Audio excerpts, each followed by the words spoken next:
Hello students, I am सुशील मिश्रा और मैं फिर आज एक नए वीडियो के साथ यहाँ हूँ। आज हम लोग एक्सरसाइज 6.1 देखेंगे, क्लास 9th चैप्टर है आपका, वो है lines and angles. So today as I said to start the exercise 6.1 again I would like to request you to share and like this channel, and as you are doing I know, and you are making sure that most of the people should get the advantage of this channel. So now let us start without wasting any time. So very first question I am taking, I hope you all are having books. So the very first question in figure 6.13, let me draw the figure. So this is a line, this is another line, this will be A, C, E, B, D. So this is the diagram and the question is what? Lines AB and CD intersect at point O. At point O, okay. If angle AOC plus angle BOE, angle AOC plus BOE, this one, okay, इन दोनों का sum बेटा कितना दिया हुआ है? 70 degree. And angle BOD is alone 40 degree. Angle BOD is what? Alone 40 degree. This is alone 40 and this sums, their sums are 70 degree. Find angle BOE। First of all angle BOE हमको find करना है बेटा। Suppose this is x and this is y, so angle x plus y is what? 70 degree, but we need to find the separate angle y only, we need to find the value of y only, okay. And reflex angle COE, and reflex angle COE, this we have to find. So first of all we will write the given part, given. बेटा मैं आप लोग से फिर से बता दूं कि ज्योमेट्री लिखने का एक तरीका होता है, ज्योमेट्री का एक स्टेप्स होते हैं। आप अगर उस तरीके को फॉलो करेंगे तो आपके जो मार्क्स होंगे एग्ज़ाम में वो बिल्कुल भी डिडक्ट नहीं होंगे। सो आप ऐसे ही फॉलो करें। First of all you have to make the diagram, diagram is must. Geometry आया कि मतलब आपको सारे क्वेश्चंस में डायग्राम फिगर उसका बनाना ही पड़ेगा। सो गिवन क्या दिया है कि जो angle AOC plus angle BOE is equal to 70 degree, ये आपको गिवन है एक। And angle BOD is equal to 40 degree, ये आपका गिवन पार्ट हो गया। इसके बाद बात करें तो हमको फाइंड क्या करना है?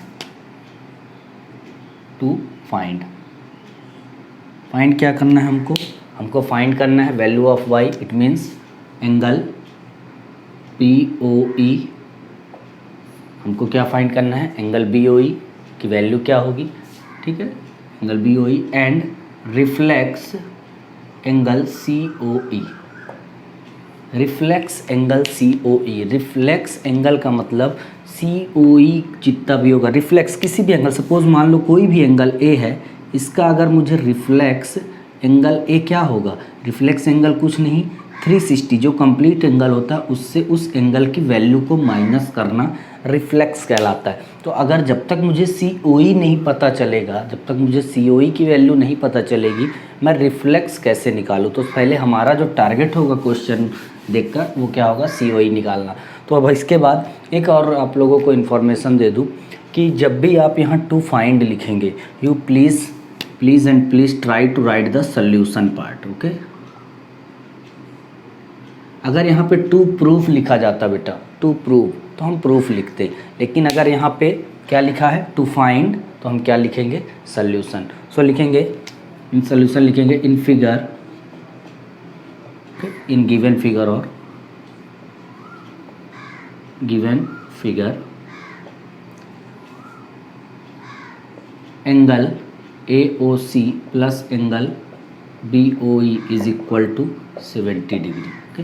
ये तो दिया था, ठीक है। तो अगर सपोज मैं इस एंगल को ले, या फिर मैं नाम ही लिखेंगे now angle AOC plus angle COE plus angle B O E is equal to 180 degree. और रीज़न आप ज़रूर लिखेंगे bye linear pair.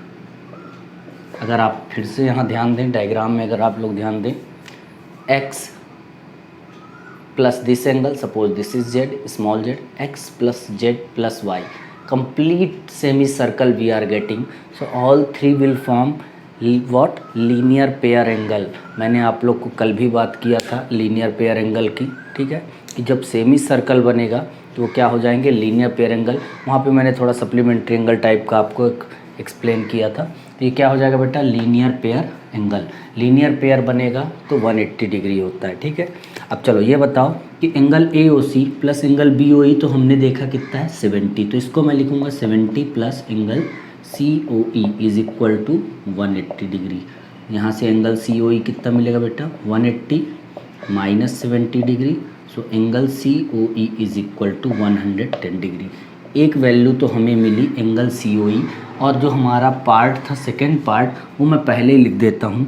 Therefore reflex angle C O E is equal to 360 minus angle C O E which is 110 which will be 250 degree. तो एक part तो हमने find कर दिया, एक पार्ट तो हमारा सॉल्व हो गया। इसके बाद जो हमारा बी ओ ई था, बी ओ ई, चलो अगर मुझे ये मिल चुका है बेटा, ये कितना आया अगर आप देखो तो 110 डिग्री आया। चलो अब आप बताओ, नाउ आप मुझे ये बताओ जो एंगल 40 है और जो एंगल एक्स है, लिखेंगे angle A O C is equal to angle B O D. क्यों इक्वल होंगे, vertically opposite angle. In short मैं लिख रहा बेटा, अगर आप देखो कि ये दो लाइन हैं और आमने सामने के एंगल क्या होते हैं, वर्टिकली अपोजिट एंगल होते हैं। तो ये दोनों क्या होंगे, आपस में इक्वल होंगे। तो एंगल बी ओ डी अगर 40 था तो angle A O C, therefore angle A O C कितना हो जाएगा, 40 डिग्री। अब ए ओ सी 40 हो गया और हमें पता है, अगर आप यहाँ देखें तो हमें पता है कि ए ओ सी और बी ओ ई मिल के 70 है। तो लिखेंगे now 40 degree plus angle B O E is equal to 70 degree. Therefore angle B O E is equal to 70 minus 40 which will be 30 degree. Hence, ठीक है, hence angle B O E is equal to 30 degree and reflex angle C O E is equal to 250 degree. ये आपका final answer हो गया। तो एक question में अगर आप देखें ज्योमेट्री करने का तो बहुत आसान, बहुत सिंपल तरीका है कि आप डायग्राम बनाएं। पहले आप लोग अच्छे से क्वेश्चन को रीड करें कि गिवन क्या है, किसका लिंक किस पार्ट से जुड़ा हुआ है। उसके बाद आपको लिखने का, मैंने जैसे बोला कि आपको गिवन लिखना है, टू फाइंड लिखना है सोल्यूशन, गिवन टू प्रूफ आगे क्वेश्चन में होंगे, हम ज़रूर देखेंगे। तो ये एक तरीका है आपको ज्योमेट्री सॉल्व करने का।